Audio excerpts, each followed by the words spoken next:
Howdy, howdy, howdy. Good morning, good afternoon, good evening, good night. Lovely folks joining me here over at HowlingMines. As always, it is a pleasure to see you, and hopefully all is very well in your world, much like it is in mine.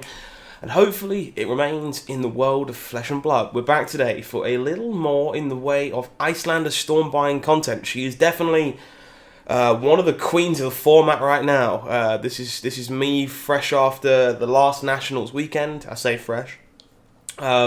All kinds of great results. Obviously, Michael Hamilton's hybrid list doing exceptional things, and just Iyslander having a fantastic performance all across the globe. I am here today to cover some gameplay with you. This is something we get pretty commonly on the channel as a request.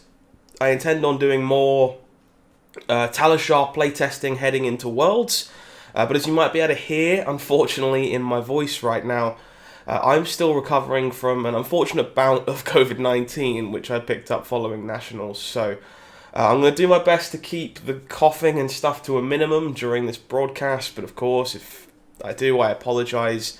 And I'm looking forward to hopefully being able to get some games under me and go live and make some more videos and stuff when I finish that recovery process. Until then, I'm going to start things off with this game from my national championships. Lucky enough, I was to be on the stream of Nationals this year. In round number uno, I was asked I was lovingly asked, I should say, by Baz the Bard to join them on camera for the first round. And I was joined by Sean over at Armory Night. Sean is a lovely guy that is now running his own YouTube channel and trying to do some live streams of UK events and stuff, including Nationals. That's Armory Nights, for which I'll put a link for in the description below, because this is their video from their broadcast. And please feel free to go and check out their channel and their content. They're doing some great stuff over there. But he was lovely enough to have me on stream for the first game against Oldhim from Yong Jinjiang, who was a fantastic opponent, by the way. I'm very blessed to say they told me their friends are a fan of the channel during the game. And I was lucky to play against them in round one on Oldhim.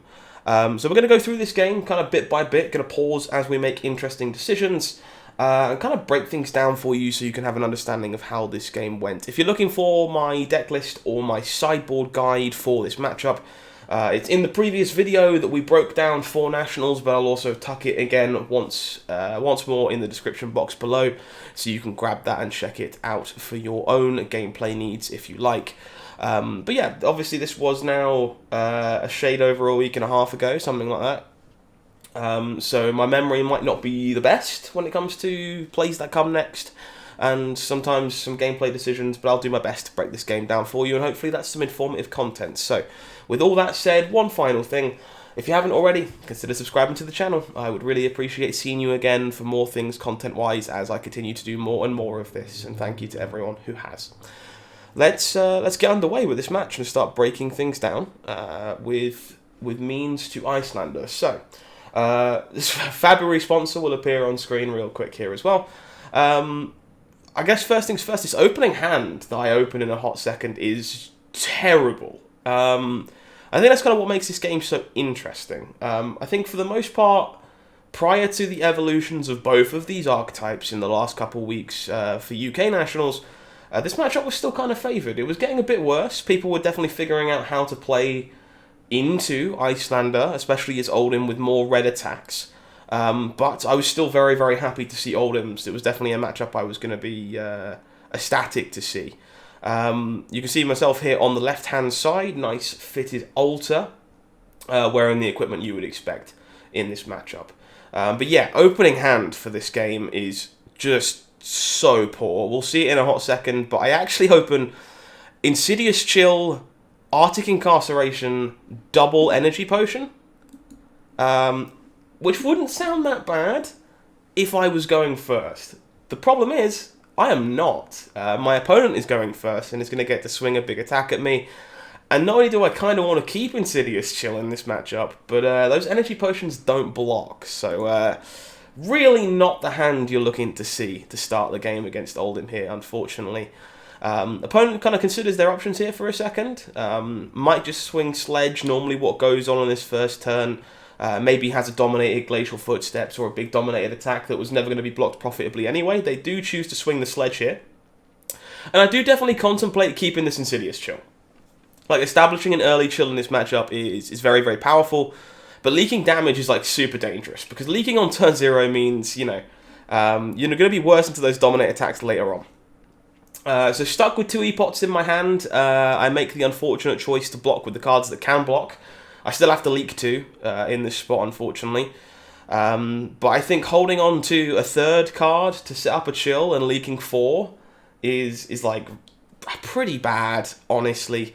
Especially when like setting up an epot on turn 0 is not the worst. It's not quite as good as setting up an Insidious Chill for obvious reasons, but it's still a combo piece being set up on turn 1 versus a combo piece being set up on turn 1. And one of them takes 2 less damage to do. So this is the choice I made, and I think I stand by it, honestly, in hindsight. I think leaking damage versus Oldhim on turn 0 when you draw a bad one is just not where you want to be. So we draw up here, and our opponent will see that our epots have become pretty obvious. We do draw a Sink Below in this hand, alongside a Blue Frosting. So we do just choose to establish an Energy Potion here, and pitch the 2nd epot to the Waning Moon. It's a pretty self-explanatory turn, nothing overly special. Gets these epots 1 set up and 1 back into our deck for later on. Don't tend to need more than 1 in this matchup these days. 2 is all we play. Opponent will crown in response here to the Waning Moon. An opponent will take the 1 from Waning Moon otherwise, because they pitched a red to crown. So we move to Arsenal here. We do choose to Arsenal to Sink Below. I think this is an interesting decision. I'm going to go into real quick. I think it's tempting to Arsenal the Blue Ice card, but Oldhim's not a matchup where like cards like Frosting do much in the way of disruption, and 1 Arcane is just like irrelevant here. It's not going to do anything meaningful, and the 1 Frostbite isn't going to stop one of these big attacks coming directly at our skull.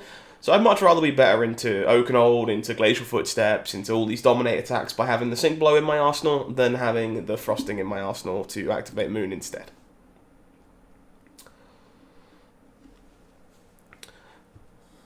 So opponent does indeed just fuse a massive Glacial Footsteps here. I apologise for the glare, but obviously we were on the backup table, so it's not quite as easy as the nice table. Very glad to have had that Sink Below in our arsenal here to kind of let us block more than just 3 damage of this. But definitely a rough start for us so far. Leaking damage on turn 0, having to take damage on turn 1. We do block with that Frosting that we held, and then choose to Sink Below in response to this Glacial Footsteps. And we sink away our Freezing Point, because we want to keep our reds for later and have some more blues. Unfortunately for us, we draw a 2nd in case, so running pretty bad here at the moment. Hand is now 2 reds and Insidious Chill, which is not ideal, honestly, given the nature of the situation. But it does lead to an interesting choice this turn when we tick up our Tunic. So hand is now kind of awkward. Was hoping to pitch away one of those reds to the sink, but we do choose to encase, and we fuse with this Frosting, not an Insidious Chill, sorry. So yeah, Blue Frosting, 2 red encases. So we were hoping, obviously, for another blue, to have some more flexibility on how we played this turn. Would be able to Arsenal a blue and play Waning Moon. I do think kind of leaking some damage when my opponent is choosing to be so aggressive here is kind of important, though. So you're going to see in a second, based on what my opponent does, I might still Waning Moon with this blue. I think once you do draw another red off of your Sink Below, which is not ideal by any stretch, choosing to not race necessarily, but keep life totals close ends up being more flexible than a card like Frosting going in the arsenal. Once again, Frosting not a premium arsenal card in this matchup by any stretch. So we'll see what our opponent chooses to do here. They do choose to crown, but once again they're doing this kind of suboptimally. I think crowning here is like good for me for the most part, especially if they choose to pay anyway. So they kind of think about their options. They got some Macho Grandes tucked away in their hands, so it's going to be very tempting for them to keep a full shindig and send a Macho Grande at me, which I can't say I'm at all surprised by. But it will freeze their Heart of Ice, so they're just thinking things over, making sure they're not missing anything important, which is totally reasonable. So the Encase does indeed chip on through for some damage and freeze their equipment, which is more than fine by me. The one obviously being prevented by the Crown. So I then choose to activate Waning Moon. And I think this is a decision that's definitely worth talking about real quick. Obviously, again, it helps that the card that was going to end up in my arsenal was a bit of a crap blue in the matchup for the blue frosting. It's just definitely not something you want to prioritise going in your arsenal. But I think once my opponent shows me they want to keep their whole 4-card hand, like chipping in for damage here is valuable, given that I'm almost certainly going to be trying to block with like 3 cards next turn, fuse this in case that's about to go in my arsenal, and arsenal the blue that fuses it. It creates a better turn cycle than putting this awkward blue in my arsenal and keeping a red in my hand and not pushing Waning Moon damage here. I think that's something that's like very easy to miss if you're new to Iyslander, because so many people are like so hesitant to arsenal reds, and I think it just is a pretty natural play pattern in this spot to arsenal the red, and is like much better than not Waning Mooning when the blue is so average. So hopefully that makes sense. So in case going in the arsenal here, and as we kind of talked about a second ago, opponent is going to volley another very large dominated attack at our face. It turns out it is a red Macho Grande, but it leaves them with no resources flowing here because they did have to pitch an Oakenhold. Excuse me, one moment.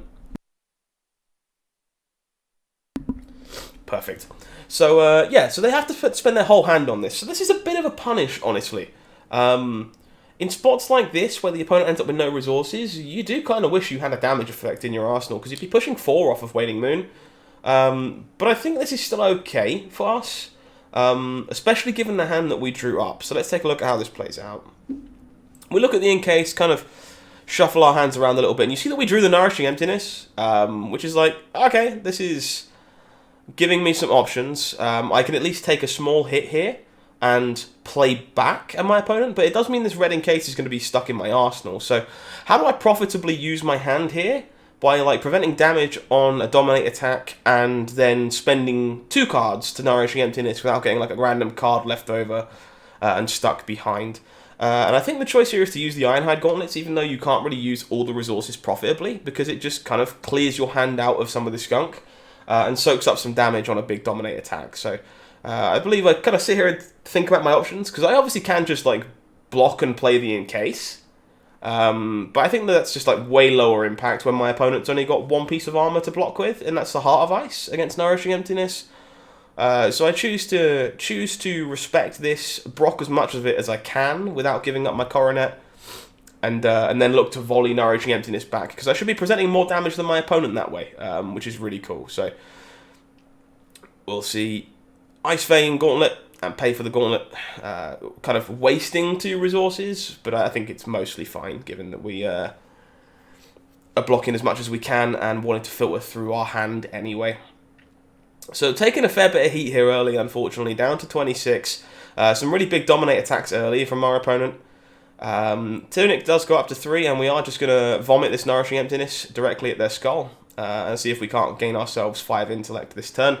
You will see there's a small problem, however, with that, and my opponent, very dubious about what's going to happen. They apologise, and then move to reactions, and then pitch their hand to Blue Staunch Response. Yeah, this is kind of one of the reasons Nourishing Emptiness just isn't quite as good as it used to be. What can I say? Blue Staunch is still in the Oldhim players deck here and doesn't hit, so I guess they just get off scot-free there. That being said, our opponent doesn't really have a turn afterwards, which would be really good for us if we had a blue in our arsenal. The problem is we have a red in our arsenal, so we're not going to get to punish them for basically having no cards on their own turn either. So this was definitely a bit of a shame. A well-timed Blue Staunch response from our opponent. So their stuff goes on the bottom. They look to move just to end here and arsenal the card. And as I say, unfortunately, no real way for us to punish them at this time round. So this hand is actually super interesting, though. You might be able to see it on the left here. Our hand is an Ice Vein, an Oasis Respite, a Cold Snap, and a Frost Hex. So even if our opponent does move to arsenal, we do have the ability to make a play. We could play out the Frost Hex, or we could just Ice Vein, which ends up in some more unique situations. However, I think we end up making the better play of the of this lot actually, and getting the best of both worlds in allowing us to like pressure the opponent on our own turn, and also establish our first Frost Hex, which is what we need to do in this matchup. So we're going to need to get this Encase out of our arsenal eventually, and this is kind of, I think, our best opportunity to do it, honestly, in a profitable manner. Instead of playing the Aether Ice Vein, it means we can use this to leak some damage and then get the Frost Hex in our arsenal to play during our opponent's turn, and still be kind of somewhat safe against a Dominate attack because of the Oasis Respite that's in our hand. We even have the Tunic Resource for that. So we play out this Encase, we show a Cold Snap to our opponent for it to threaten this 3 Arcane. And then we'll almost certainly be squeezing in a Waning Moon activation next to this as well. So choosing to play this over the Ice Vein to get it out of our arsenal so that we can also establish a Frost Hex while pushing damage this turn and not just one or the other. So our opponent's going to pitch a blue to crown here. Crowning to prevent Arcane, pretty common, honestly. Not always the best, but fine by me here. So crown activation is up, and they're going to spend the other 2 just to prevent all the damage from the Encase, which is fine by me. And then you'll see very shortly afterwards, we let that resolve, and then this pitch the Cold Snap we revealed to Waning Moon. Opponent just takes the 2 from this.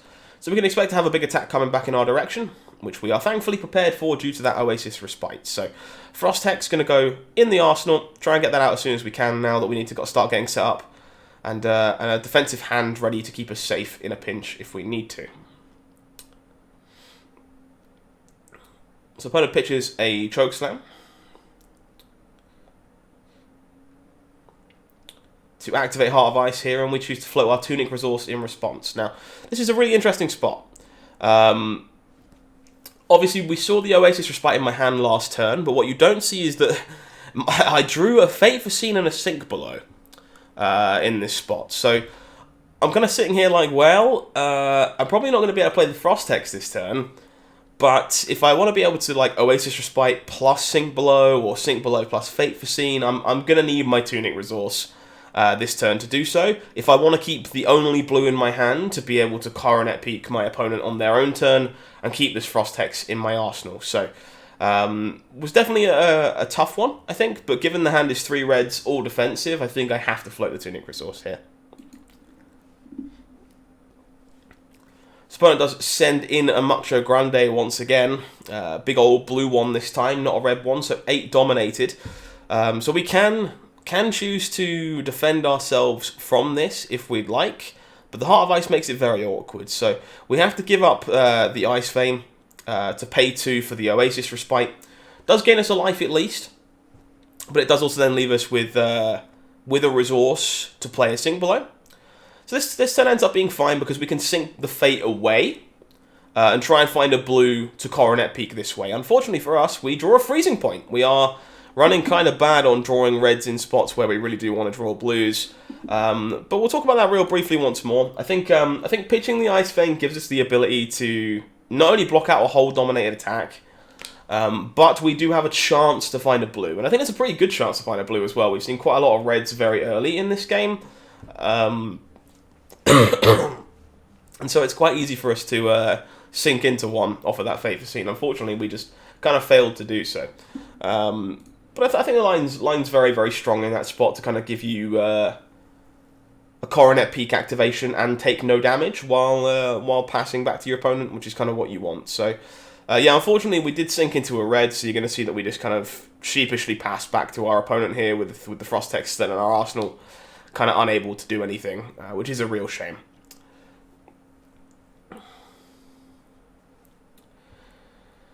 So kind of steadied the boat a little bit after taking so much early damage. Quite a lot of early dominate here, and thankfully we've kind of come out only losing 6, given how awkward our hands have been, which is kind of very much a blessing in disguise. So we're going to see an E-Strike, an Oakenold here. Those are not good cards for us for the most part, but the supporting cast isn't really there. Opponent really wishing they were able to fuse that Oakenold, but it doesn't appear like they can.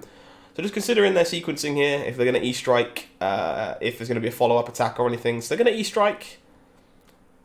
And they choose to sink the Oakenold here, which is kind of surprising to me, actually. No, it looks like they maybe changed their mind. If it were me, I would be trying to Arsenal that, I think. So it looks like a Hypothermia and an Earth card. So yeah, they were unfortunately resources shy. They do sink the Hypothermia, which I think I agree with. I think holding on to the Oakenol to Arsenal this turn, not Crown, and try and get it out of me is probably pretty good. However, our opponent chooses to E-Strike for 7.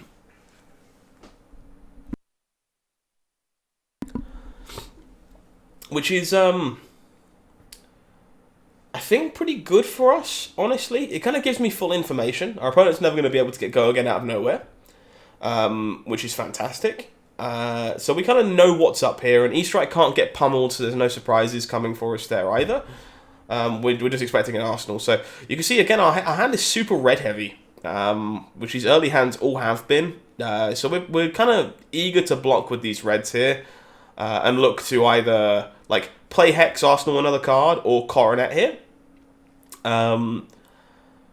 People kind of panic in spots like this when you're playing against Oldhim. It's like, oh, you have no damage left in your deck. It's like, look, don't worry. Most of the damage in this matchup comes from your Ice Eternal Frost Hex combo turn, and Waning Moon chipping your opponent during the course of the game, which you kind of see here. So blocking with your reds really shouldn't make you panic too much. So don't worry about this. But yeah, 2 more are gone, unfortunately, due to some somewhat clunky hands. We take 1 off the E-Strike to 7 and go to 26. And I do choose to play out the Frost Hex at the end of the turn here. Generates a Frostbite under my opponent's control. So Hex 1 established, only had to take 1 damage to do it. That's a really good transaction for us. You're happy to take damage to play out Hexes, but you would obviously much rather not. So no Moon activation means the card that's going in our arsenal is a card that we want to be in our arsenal, which you would guess after we pitched an Incarceration. We're going to take up our Tunic and tuck that safely in the arsenal before we pass back to our opponent.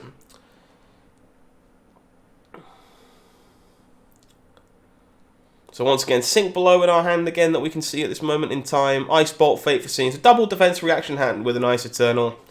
And you'll see that our opponent pitches once again for Heart of Ice. Now, I do think Heart of Ice is still good against us. It is admittedly getting worse into a lot of Iyslander lists at the moment. People are definitely playing more attacks than they were before, than defense reactions. But unfortunately for me, both times that my opponent has Heart of Iced me, I've had 2 defense reactions, or 2 defense reactions and an Oasis Respite in my hand, which has made this very, very powerful in this spot. So I kind of have the decision to play out my arsenal here and Waning Moon before the heart resolves, or keep myself safe from an attack, which is a very, very awkward choice. Let's kind of see where we go, because I don't remember what my actual choice was in this spot. I assume I'm just looking to be defensive here, pay for both defense reactions, and then pitch to Coronet Peak would be my initial thought, but I can't remember what's in my arsenal at this point, so we'll take a look.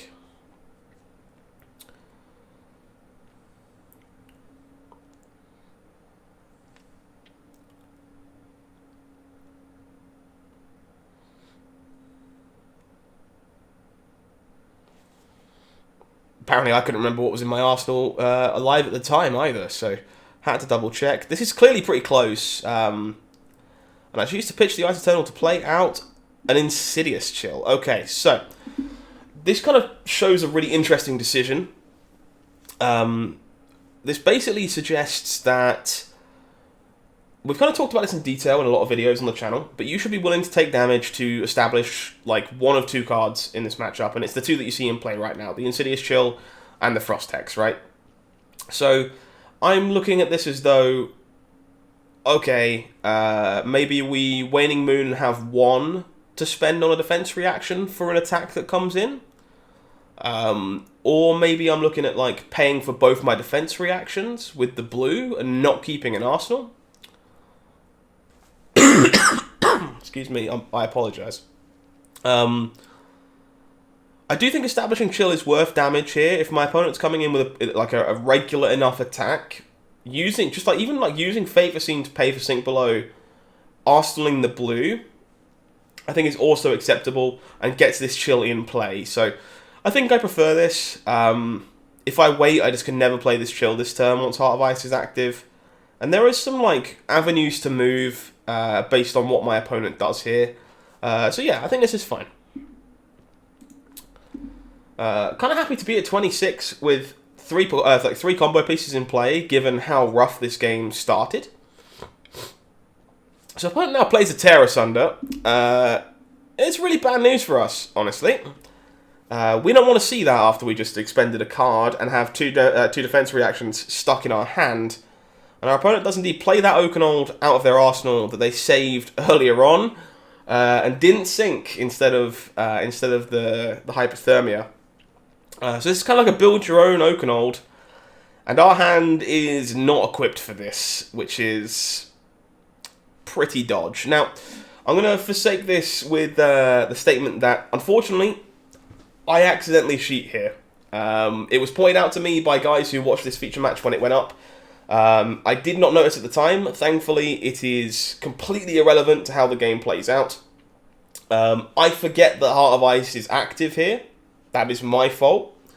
Thankfully, it changes nothing, which we'll explain as the play carries on, so don't panic. But I will walk you through what we should have done to kind of keep things clear. And it actually would have been better for us if we'd done it anyway. So, big old Raw Dog Oakenfold coming in here. We have to decide how we're going to go about this.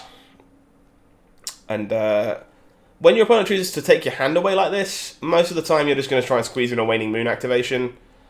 And that's what I do. The problem is, as you'll see here in a moment when I put a dice onto my pitch stack, I pay 2 for this, and that's kind of the problem. I should have to pay 3 with the blue for because of Heart of Ice, meaning that in a moment I won't have a card to discard to Oakenfold, but instead of that, I end up spending the one resource that I have floating to play the Sink Below, which I do not have this resource floating currently. I would have to pitch the Fate Foreseen to play Sink Below, which is fine. Instead, I end up discarding this Fate Foreseen to the Tear Asunder trigger, when instead it should be in my pitch stack, instead of thinking I could pay for this Sink Below.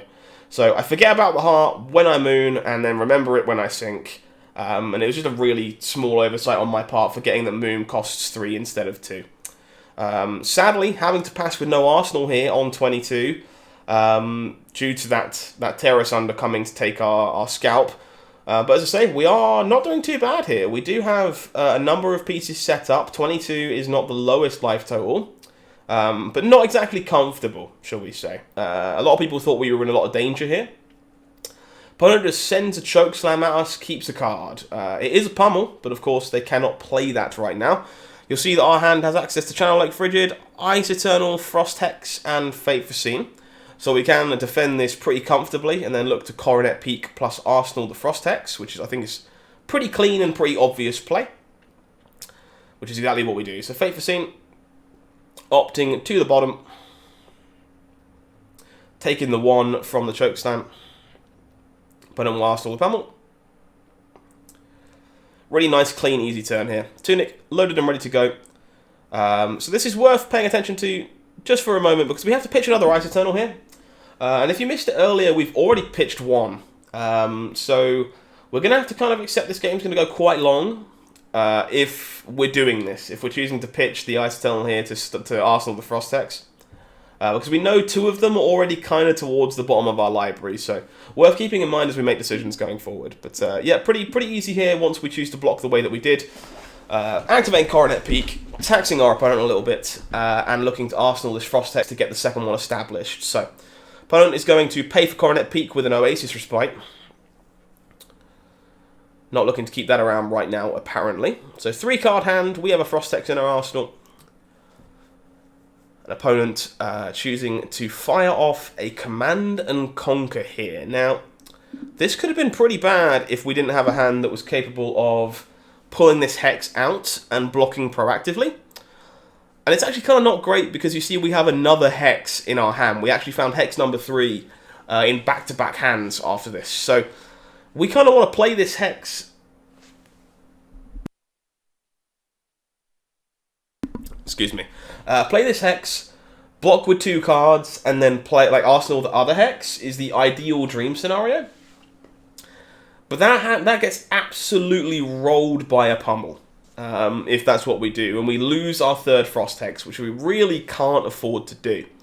So I think this is a really good learning point for a situation like this. We're like, okay, cool. We have to play around pummel, right? So how do we play around pummel here? Well, we're going to start by Frost Hexing from the arsenal, because that's going to create a frostbite, right? And if we create a frostbite, one of 2 things happens. Either our opponent holds their own, and we can imagine there's a pummel in sight, or we can maybe convince them that they need to use this Crown of Seeds with the 1 resource to have floating before they get the frostbite, or to break the frostbite. So there's no reason to not get some free information here, especially if we play a Frost Hex and decide that we want to Waning Moon, which might also give us even more free information before we get pummeled. So my thought process here is play the Frost Hex and Waning Moon off of a blue from my hand. And then depending on whether or not my opponent pays for the Arcane, I can either block 3 when they have nothing floating and take 3, when I have no arsenal, or if they do not pay for the Arcane, I can take 6 and discard, well, take 10, I should say, and discard the non-Frost Hex from my hand to be able to play around the pummel. So I can make a play here to give me information, play Frost Hex, then Waning Moon, see what my opponent wants to do about the Arcane damage, to let me know whether there's a pummel there, which I think is definitely worth noting. So I go to do exactly this. You'll see that I pitch the Ice card to go back into my deck instead of the non-Ice card, playing the Frost Hex here, making a Frostbite. And then my opponent actually stops me at this point, I believe, with their resource floating. And they say something to the effect of, once this Frostbite is here, I'd like to pitch this red to Crown of Seeds. And I can't begin to tell you how ecstatic I am in this moment, because I didn't see this coming. So my opponent should wait here. They really should just wait, because now I don't have to play around pummel anymore.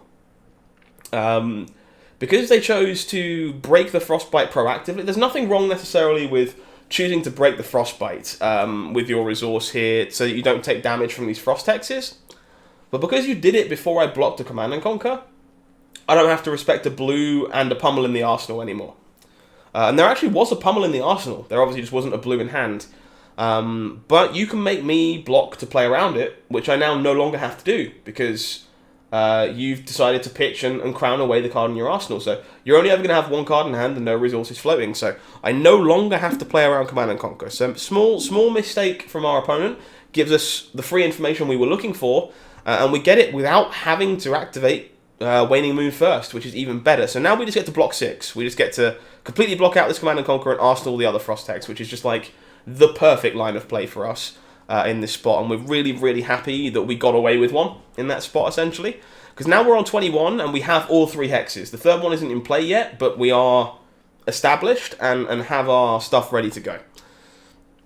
So we pass back to the opponent, hand of 3 reds, so 2 reds for them, I should say. No, 3 reds. Oakenold, E-Strike, Pummel, and a blue.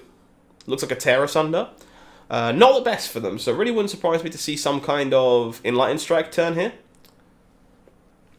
Opponent's been very careful so far this game to hold cards in hand to be able to pay for Arcane, which is very noticeable in that I've not been able to punish them with Waning Moon too much. So having a think here, got some options available to them, which is perfectly reasonable.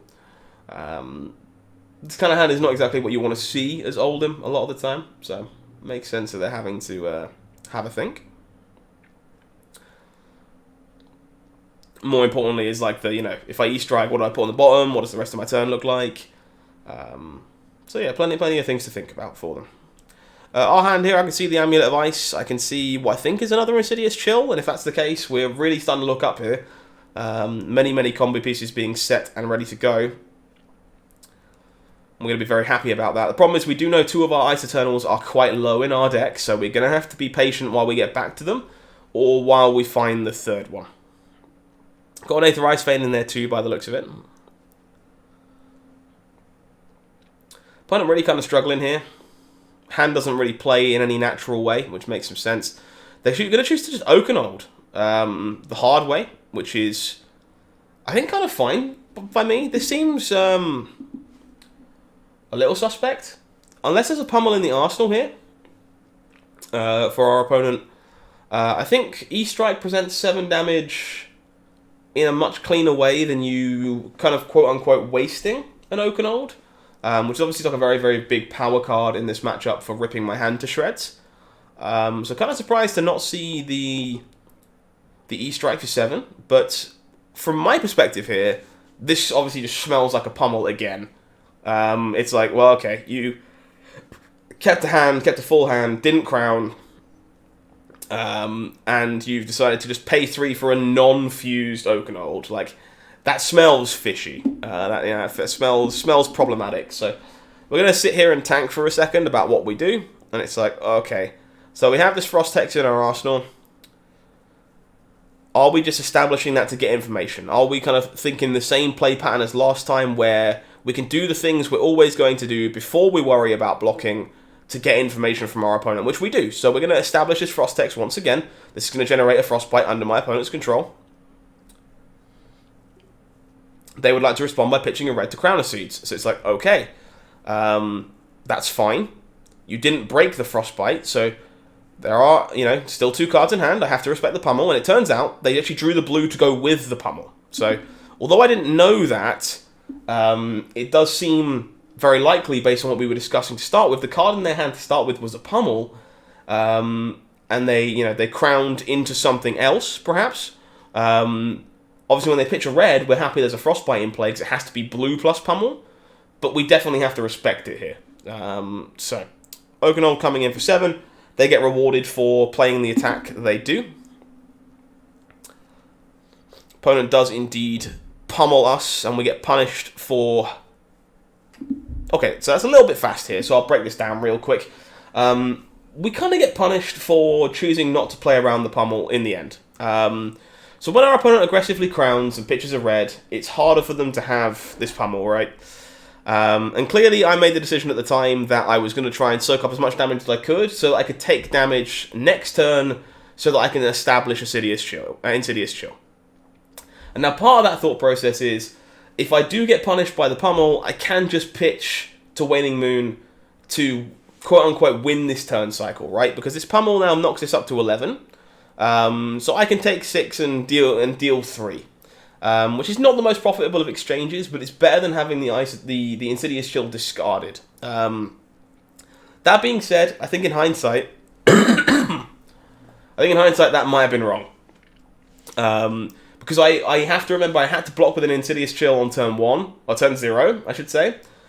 So that's my last one going to the bottom of my deck, because I've got one in play already, and that's not good. That's really not ideal. So part of me thinks I should have just blocked 3 here on this Oakenhold, and when I get pummeled, I can take 7 and discard the Aether Ice Vein, and get to keep the chill. So in hindsight, I think that's better for me, to try and establish another chill, and get this thing set up. Instead, I choose to try and soak up as much damage as I can. My opponent does have the pummel off of the card they crowned into, and I lose my Insidious Chill, even though I get to push 3 damage as a result. And thankfully, for me, that 3 damage does, in fact, later on come up to be quite relevant. So maybe this was a blessing in disguise, but definitely kind of punished for not being able to keep an arsenal here, and losing my last Insidious Chill to the bottom of my deck, which is really not great. Down to 15 I go. Kind of running out of life to play with here, but again, we are 3 hexes set up, so if we can find Ice Eternal, we're going to be able to start equalizing this game at this point. So we do have to just draw up. And our opponent just vomits a fused Glacial Footsteps at us. You can see this game is starting to go south real fast. Our hand does include a Heart of Fiendel, contains an Oasis Respite, an Ice Vein, I believe, and that Ice Eternal that we were looking for. So we got to keep that one safe.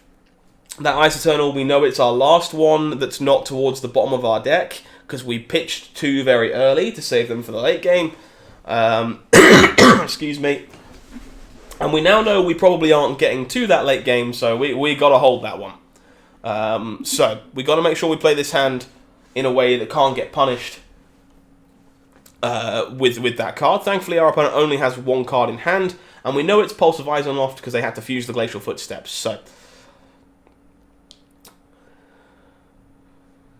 play pattern here ends up being fairly clean. We block with Frosting, a card that we're not worried about losing.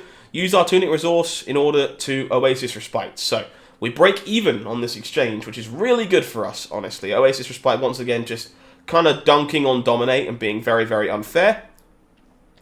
And you'll see that we had to tick up our Tunic, pitch our Heart of Fiendel to Coronet Peak to gain a life, and Arsenal that Ice Eternal.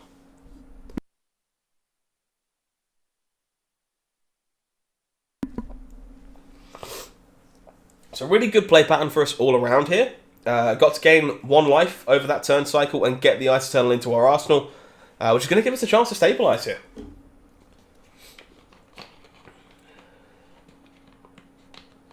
I apologise once again for my voice, guys. Doing my best.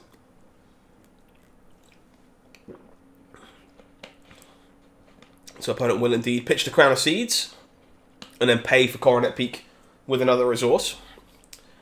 Heart goes to the bottom. We arsenal that Ice Eternal, and we're set to try and set up a big Frostex turn here. Our opponent just throws a vanilla Spinal Crush at us. And again, this is a pretty reasonable one for us. This is just 9 raw damage, I should say, sorry. With no risk of pummel. They've got 1 resource, no arsenal, 1 card in hand. So we haven't got to worry about getting pummeled here. We know all the information. This is just 9. We have another Oasis Respite in our hand. And you can see, in this spot, we're doing some math. We're just trying to figure out what the Ice Eternal looks like. Because with our opponent having 1 card in their hand, we can strip it away with the Insidious Chill and guarantee all this damage with the Frostexes. The problem is for us, it's just not quite enough. We have an E-Pot, we don't have our Tunic up, we you know, have a red in our hand, and that just doesn't make the Eternal big enough. So instead, we're probably just going to choose to take our lumps here, and look to like keep a card to Coronet Peak and block with the rest, I would think. So we're just doing our math once again, see if we can find a way to squeak in any kind of reasonable damage. And it's definitely worth checking, guys. Like, make sure that you don't have a line for 20 plus damage or something in a spot like this. Definitely worth checking. So we do choose to block, and then Oasis Respite.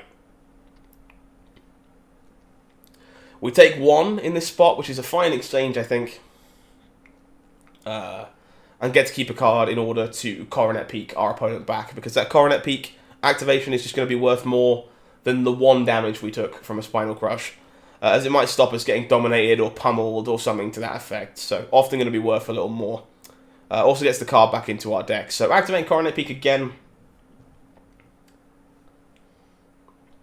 Can often sometimes make our opponent crown proactively too, in order to try and keep 4 cards. And that's going to mean they don't have Crown available to prevent damage during their own turn, which can sometimes be very relevant too. So opponent going to take their time here to look through our arsenal. Just not our arsenal, that would be cheating. But look through our graveyard, see what we've gone through.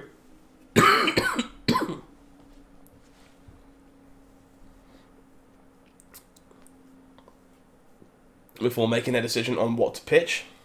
They have an Oasis Respite in their arsenal, so really interesting spot here as to what they want to do, whether they want to save that for a big damage effect or not, to crown it away.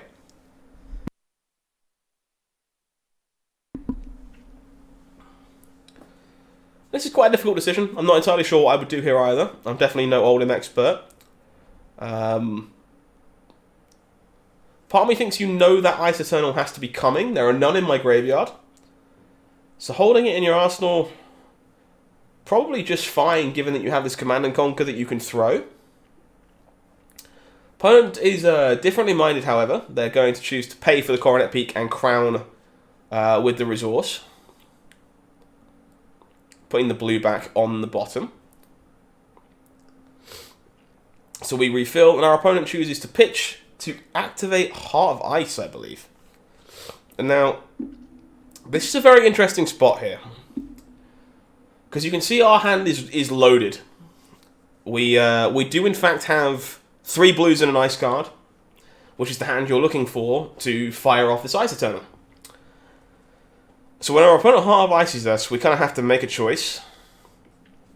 What are we doing? Are we firing this thing off now? Or are we accepting that we probably have to wait another turn? And I choose, because my opponent chose to keep a 4-card hand, they crowned the card away to keep 4 cards on their own turn. I thought there was a very good chance that if I give them 4 Frostbites, they could still swing Sledge. They would, like, you know, take the 4 Arcane from the Ice Eternal, pay for Insidious Chill, and then swing Sledge to break the Frostbites with the rest of their hand. And that's damage you cannot afford to lose. We know it's going to be a while until we find another Ice Eternal. And so losing that damage probably loses us the game. And so I decided to not take the risk. I do sit here and think about it for a hot second. Because, of course, it's much better for me to do this. But if I lose that damage, I'm in so much trouble. Because I don't have an ability to push my opponent's life total in any productive way. So you see, I sit here and do some math again real quick. I even do some Stormstrider's math. Is there anything relevant I can do there? And I do come to the decision to wait, intend to block and an Ice Eternal on a later turn. Now, unfortunately, my opponent then puts me in a heck of a bind and fires off a Command and Conquer. Now, that's really bad. There's an Ice Eternal in our arsenal that we would really like to stay there. However, what my opponent now cannot do is break these Frostbites. So I'm about to take a lump of damage again, sure. But I probably just have to accept that I'm paying 1 extra for this Ice Eternal. And as a result, I'm gonna you know, maybe miss out on a damage. But thankfully not really, because my Tunic was only on 2 anyway. But this is going to make me go. This is going to make me have to fire this Ice Eternal now. Because I don't think I can block this Command and Conquer in any kind of profitable way. And keep it safe. And there's also just this risk again of getting pummeled. If I try and block this profitably to save my Ice Eternal, and I get pummeled, the game just ends on the spot. And in spots like that, you cannot take the risk. It's just like way too dangerous to get pummeled in a spot like this. When my opponent once again kept all 4 cards after crowning, and then had resources spare so they could Heart of Ice me, and then Command and Conquer, they've still got 2 cards. Like, that smells awfully pummel-esque. So I think you just have to go in this spot. It's not optimal by any stretch, but you gotta go. You gotta do the thing. That is just kind of what happens when you get pressured by a CNC in this spot. So we sit here again, we have to do some math. We do consider our options as to whether or not we can play around a pummel. You can actually see there are 2 of them in my opponent's hand, which is kind of funny, because they wouldn't be able to pay for either at this moment in time. But unless one of them's blue. If one of them's blue, then they can obviously pay for it. And our read is completely correct. It looks like it might be, actually. Yeah, it looks like a blue one and a red one. And if that's the case, we were absolutely correct to fire in this spot, because if we don't, we get completely destroyed. So in the tank, real deep, considering our options. And our opponent obviously just praying to God we don't block. They know our arsenal has been there for like 3 turns at this point. So it's like almost certainly very important. So here we go. We pitch 9, paying 9 to pay through Heart of Ice in order to Ice Eternal for X is 4. Gonna fuse that. And we're going to, of course, trigger Insidious Chill this way too. So now we guarantee that we don't get pummeled, because our opponent can never break these Frostbites.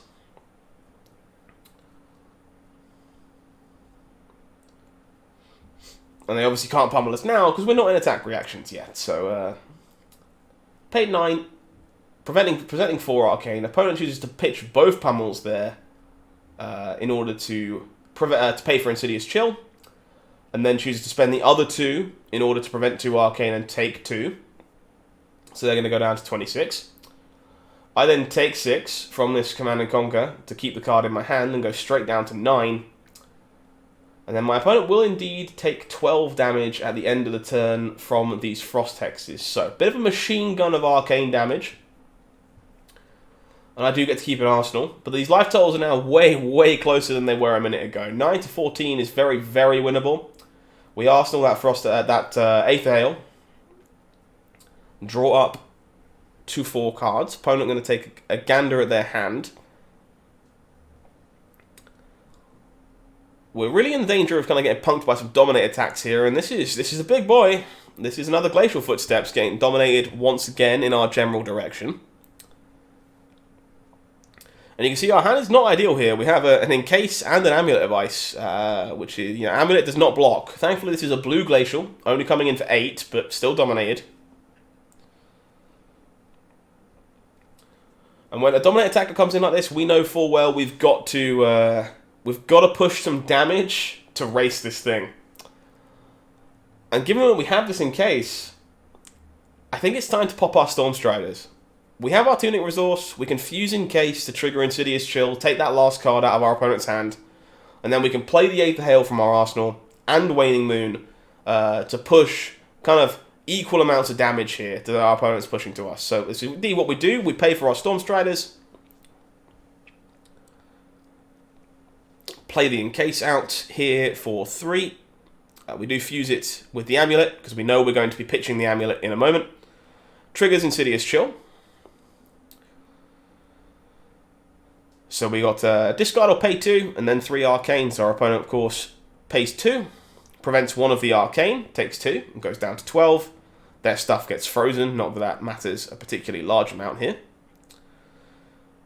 But then we get to pitch this Amulet, as we kind of mentioned a moment ago. Pay the blue Aether Hail out, 2 more Arcane, making a Frostbite, so 5 more Arcane total from these Frost Hexes, and Waning Moon. So we actually presented 11 here on this turn when our opponent presented 8, which means we actually threatened more damage than they did, which is insane. So we even get to block here. We're going to block with our armor on this dominated attack to keep ourselves as healthy as we can as we go for the kill at the end of the turn.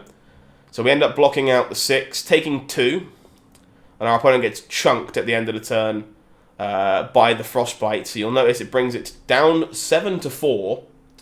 And now we're kind of comfortably ahead in this race. If we can just squeak in some final damage in the form of Frostbites, we arsenal our last bit of burst damage at the end in this Arctic Incarceration.